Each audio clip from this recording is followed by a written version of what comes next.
Some time ago, I developed a method of making picture frames using a miter joint and a half lap.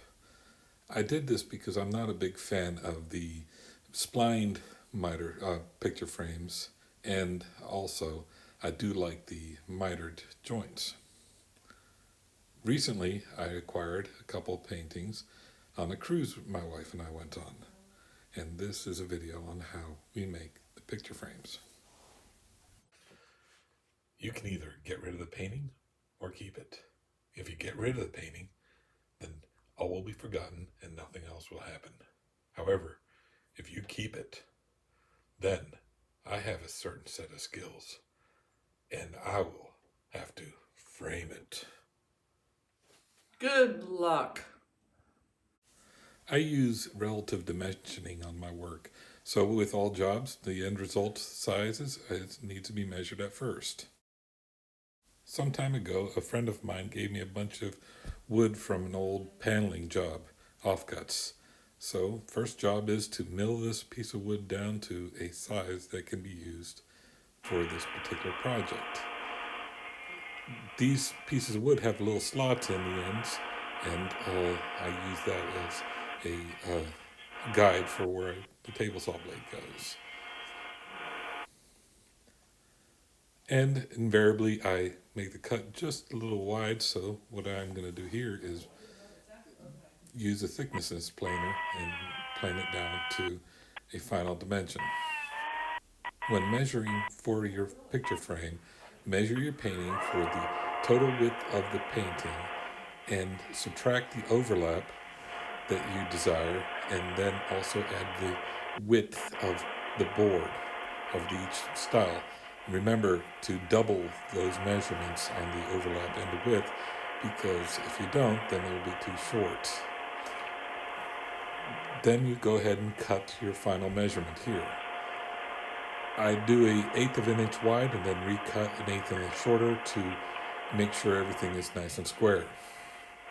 Now it's time to go ahead and cut the width of the frame, and I start off with cutting off a nice square joint there, and then cut each board. Here we go, cutting the boards.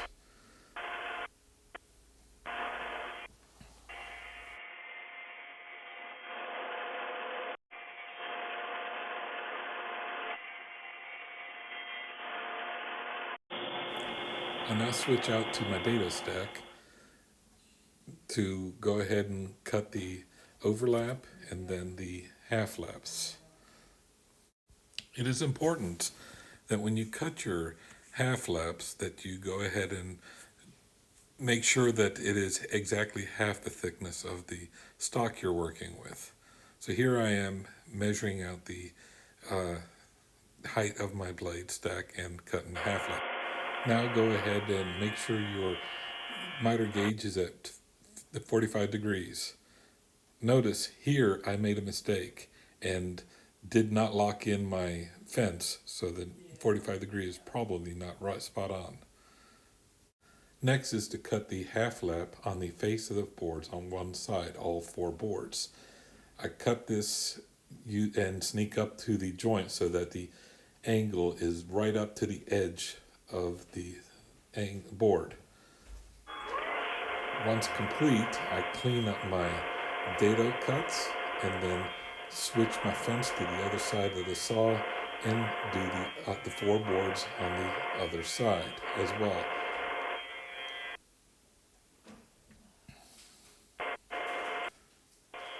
I don't show too much of the other side because you've got a great shot of my hands here and not a great side of the cut, but I did this with all 4 boards.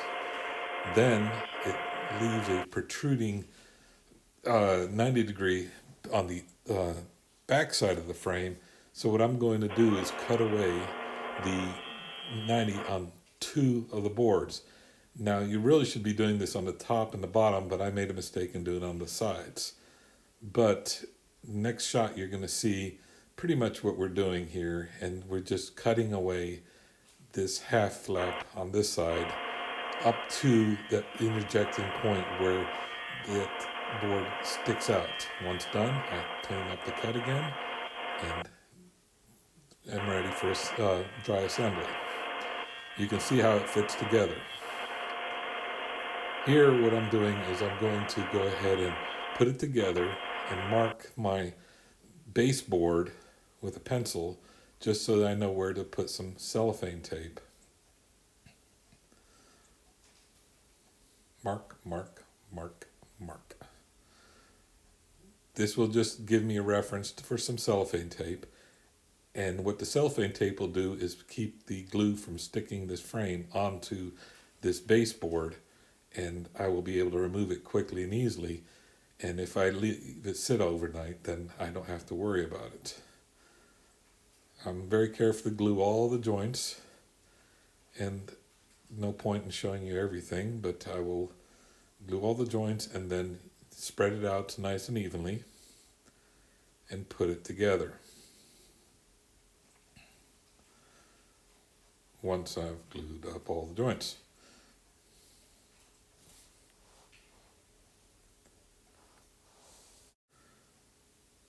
For clamping, it is important that you clamp with this pressure here, much more important than the side-to-side clamping.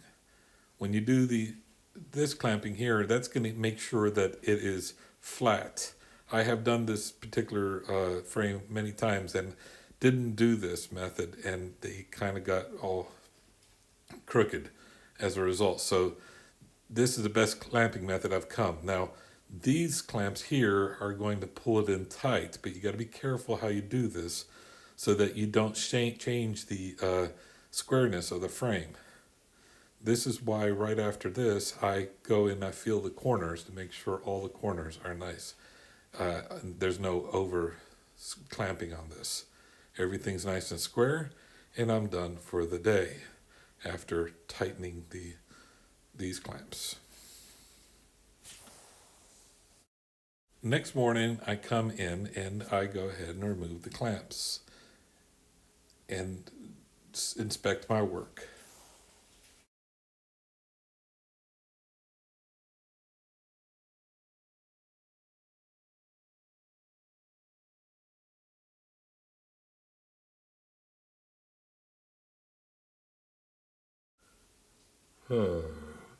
There's a gap here. What can I do? I got it! Let's see, what do I need? My welder, some bamboo welding sticks, my welding gloves.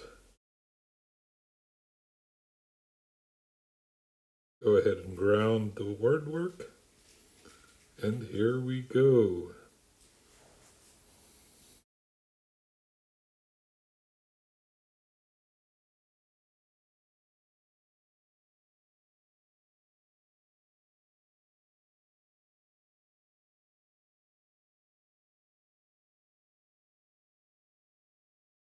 Okay, roll.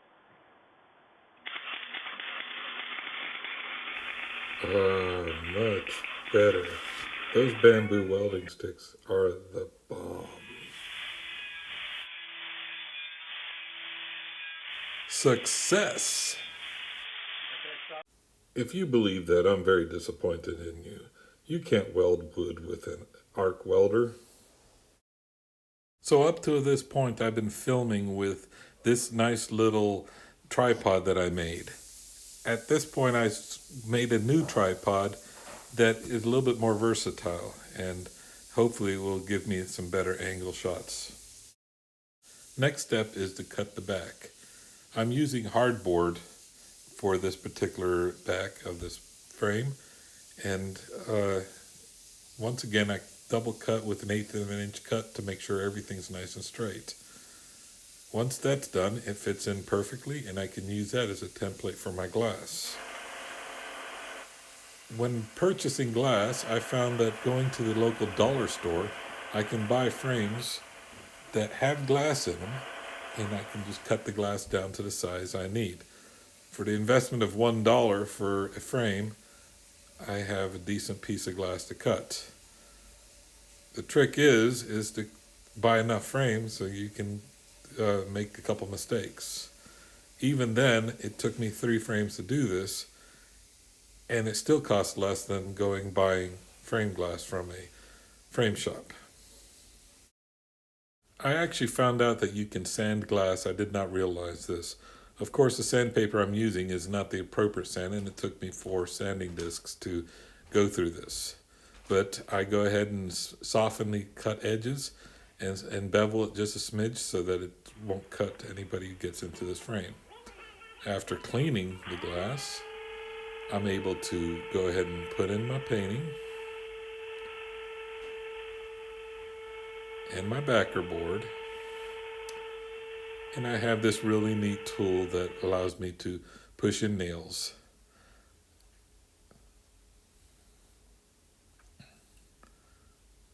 I probably should get smaller nails for this, but this seems to do the job just fine.